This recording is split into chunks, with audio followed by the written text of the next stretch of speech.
Assalamualaikum warahmatullahi wabarakatuh. Terima kasih atas kesediaan kalian untuk menyaksikan materi pembelajaran ini. Ini adalah pertemuan pertama kita untuk materi pembelajaran pekerjaan dasar teknik otomotif atau PDTO. Nah, di masa pandemi COVID-19, semoga kalian tetap semangat belajar, meskipun harus belajar dari rumah. Mudah-mudahan pandemi ini cepat berlalu, dan kita selalu dalam lindungan Tuhan Yang Maha Esa, Allah Subhanahu wa Ta'ala. Nah, pada mata pelajaran ini, kalian akan mempelajari tentang berbagai peralatan, serta perlengkapan yang ada di workshop atau bengkel, dan juga bagaimana perawatan alat-alat tersebut. Nah, untuk peralatan yang digunakan memiliki berbagai bentuk, serta diklasifikasikan sesuai dengan jenisnya masing-masing.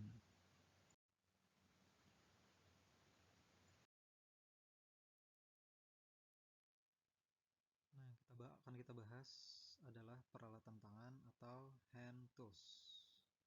Nah, peralatan tangan atau hand tools adalah perkakas tangan berupa alat bantu kerja yang digunakan dengan kekuatan tangan secara manual atau tenaga manusia itu sendiri, tanpa bantuan dari mesin ataupun hal lain dalam penggunaannya, serta mudah dibawa maupun dipindahkan.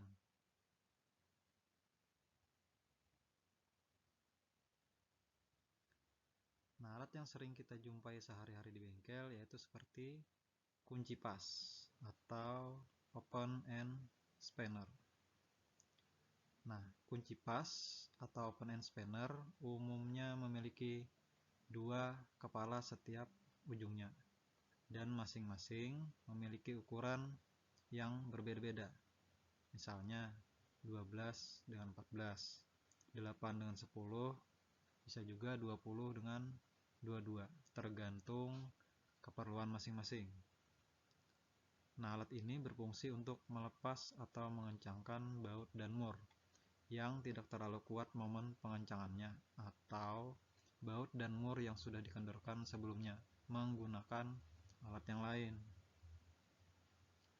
Nah, desain kepala kunci pas dirancang terbuka agar memudahkan kita menghubungkan kunci pas dengan kepala baut yang akan diputar.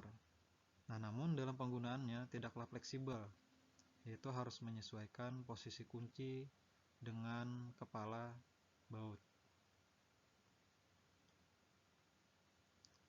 Kemudian ada kunci ring atau offset ring spanner. Nah, alat ini fungsinya sama dengan kunci pas, hanya saja ujungnya berbentuk lingkaran yang tertutup, serta di dalam lingkaran terdapat gerigi yang banyak untuk mencengkeram kepala baut. Dengan gerigi yang banyak tersebut, maka penggunaannya lebih fleksibel, di mana posisi kunci tidak harus pas dengan bentuk kepala baut, dan kunci ini dapat digunakan ketika posisi baut berada pada ruang yang sempit sekalipun.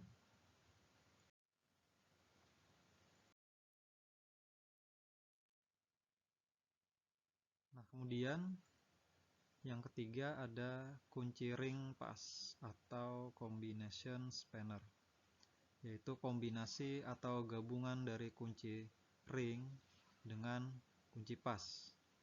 Nah, dengan dua kepala yang berbeda sehingga sedikit memudahkan dalam penggunaannya. Namun, kekurangannya yaitu di mana kedua kepala memiliki ukuran yang sama, sehingga hanya bisa digunakan untuk memutar satu ukuran baut saja. Kemudian yang keempat, obeng plus dan minus atau screwdriver. Obeng memiliki dua jenis mata, ada yang berbentuk plus, ada juga yang berbentuk minus. Nah, ukurannya pun beragam, dari kecil hingga yang paling besar, tergantung dari keperluan masing-masing. Obeng hanya bisa digunakan untuk memutar baut skrup dan tidak dapat digunakan untuk memutar baut bentuk kepala yang heksagonal.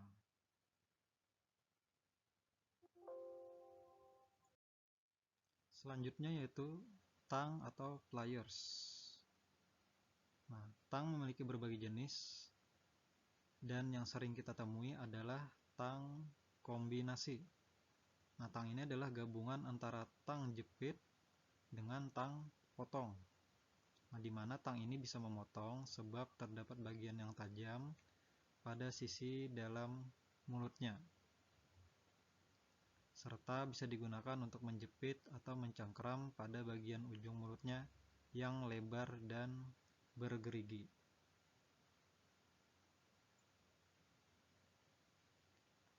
Kemudian ada tang potong atau side cutting pliers. Nah, ini fungsinya untuk memotong benda saja seperti kabel maupun plat besi yang tipis.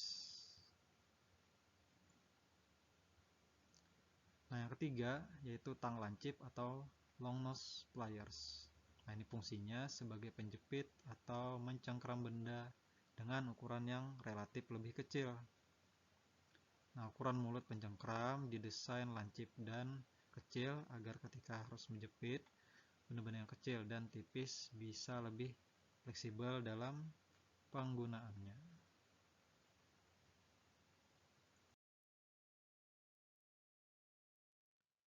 Nah, kemudian biasanya di bengkel otomotif yang paling sering ditemui ada dua palu. Nah, ini palu atau hammer. Nah, dua palu ini yaitu palu karet dan palu besi. Nah, fungsinya sama untuk memukul benda, namun penggunaannya berada pada situasi yang berbeda. Nah, biasanya palu besi digunakan untuk memukul benda yang sangat keras, dan kondisi benda tersebut memang sangat sulit serta harus diberikan tekanan yang lebih tinggi.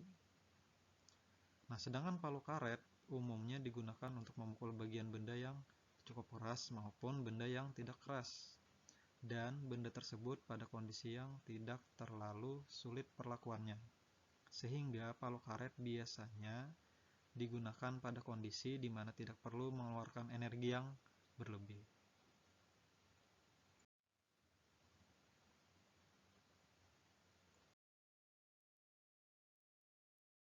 Kemudian alat tangan yang selanjutnya yaitu kunci sok atau socket wrench. Nah, kunci sok memiliki fungsi yang sama seperti kunci pas maupun kunci ring. Hanya saja kunci sok memiliki gagang pegangan dan mata kunci yang terpisah atau bisa dilepas pasang. Nah, kunci sok biasanya memiliki dua jenis mata sok. Ada yang jenis heksagonal atau mata segi 6 dan jenis mata sok double heksagonal. Nah, kelebihan kunci sok dibandingkan dengan kunci ring dan kunci pas yaitu penggunaan yang lebih simpel dan efisien, di mana satu gagang bisa menggunakan banyak mata soket dengan berbagai ukuran dalam satu paket atau satu set yang bisa dibawa kemana-mana tanpa memakan banyak tempat.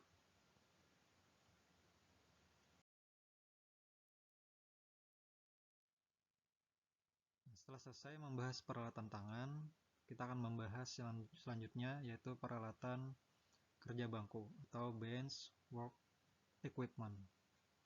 Nah, apa itu kerja bangku? Kerja bangku adalah suatu kegiatan atau pekerjaan yang berhubungan dengan mengikir atau meratakan permukaan benda kerja dengan menggunakan kikir atau pengasah. Nah, kegiatan ini selalu ada pada workshop atau bengkel, di mana bertujuan untuk menghasilkan benda kerja sesuai dengan bentuk yang diinginkan, khususnya benda kerja yang terbuat dari logam besi. Nah, pada kerja bangku terdapat beberapa alat khusus, yaitu kikir, penggores, penitik, sikat kawat, ragum, gergaji, penggaris siku, dan masih banyak yang lain.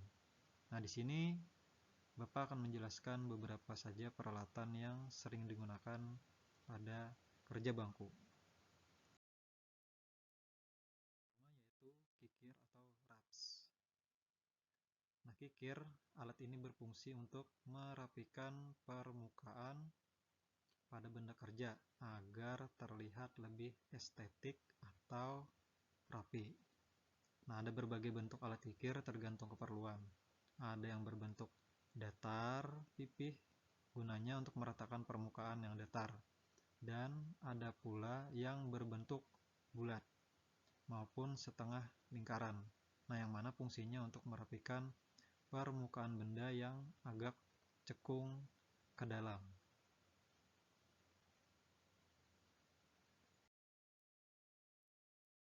Nah, kemudian selanjutnya yaitu ada penggores atau scratcher.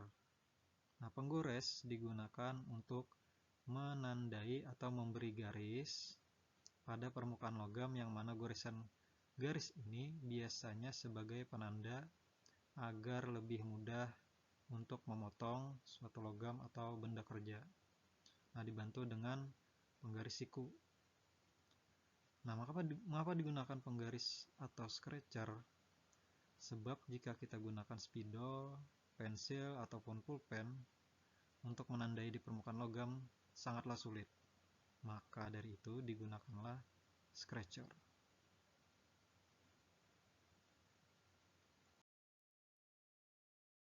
Kemudian ada penitik atau scriber. Penitik tidak lepas keberadaannya dengan penggores, sebab biasanya satu paket. Nah, fungsinya dari penitik ini yaitu memberi tanda titik pada permukaan logam. Nah, biasanya bertujuan untuk menandai titik center pada bagian logam yang akan dilubangi. Nah, di mana pada ujung yang tajam diletakkan pada permukaan benda kerja. Nah, kemudian bagian yang tumpul ini dipukul dengan menggunakan palu. Namun tidak perlu memukul terlalu kuat, seperlunya saja sampai membentuk titik bulat pada permukaan benda kerja.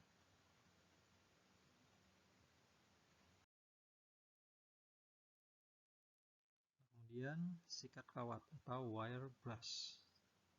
Nah, sikat kawat digunakan untuk membersihkan geram atau serbuk besi, sisa-sisa pengerjaan logam seperti mengikir, mengamplas, maupun memotong.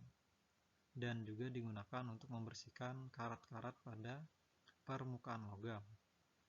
Nah, ukuran sikat kawat bervariasi tergantung dari keperluan masing-masing. Ada yang seukuran sikat gigi dan paling besar seukuran sisi rambut.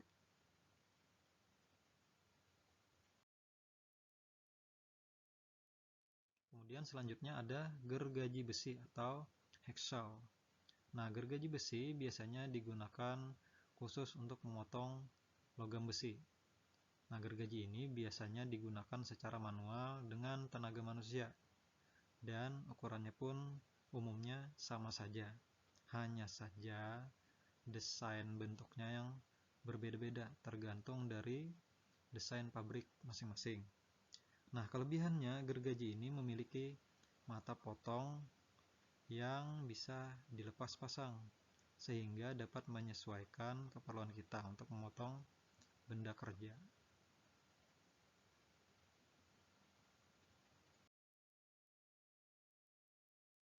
Nah, kemudian ada ragum atau vise. Nah, benda ini berfungsi untuk menjepit benda kerja di atas meja kerja. Nah, agar ketika pengerjaan benda kerja tersebut posisinya tidak bergeser sehingga tidak mengganggu dan mempermudah pengerjaan. Nah, ukuran ragum juga bervariasi dari yang kecil hingga yang paling besar tergantung keperluan industri biasanya. Nah, semakin besar benda yang akan dikerjakan, maka semakin besar pula ragum yang digunakan. Namun biasanya ragum yang paling besar seukuran kurang lebih sampai setengah meter.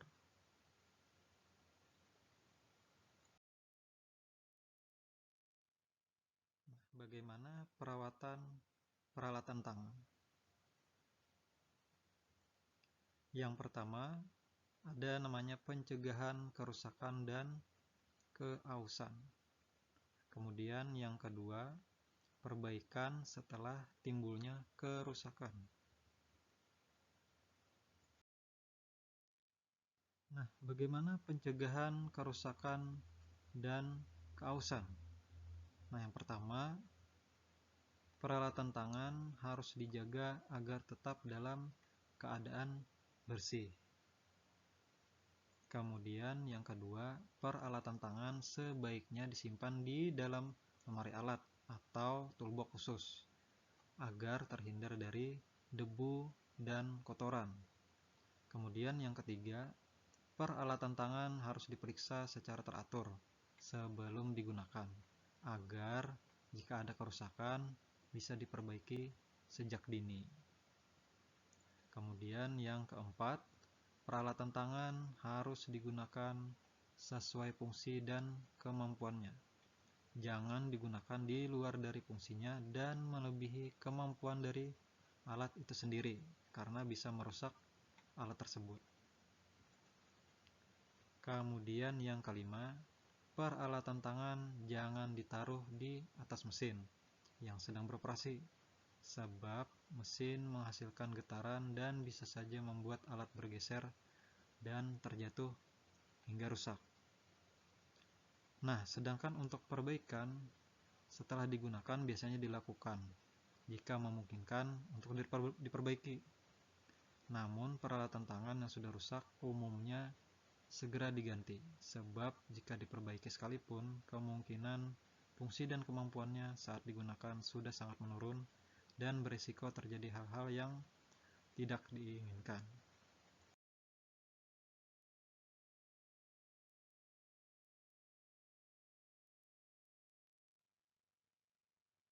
Terima kasih atas perhatian kalian. Sampai jumpa di pertemuan selanjutnya. Assalamualaikum warahmatullahi wabarakatuh.